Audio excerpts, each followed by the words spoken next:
সবাই আর কোন আছে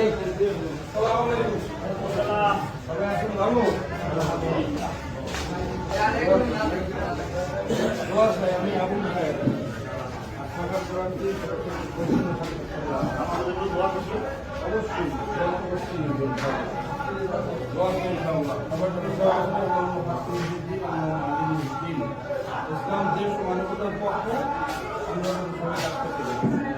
শ্রীলঙ্কার রাজনীতি আওয়ামী লীগ ক্ষমতা এলে বিএনপির খবরে ঢুকে, বিএনপি ক্ষমতা এলে আওয়ামী লীগ ঢুকে, এই হিংসার রাজনীতি আমরা চাই না।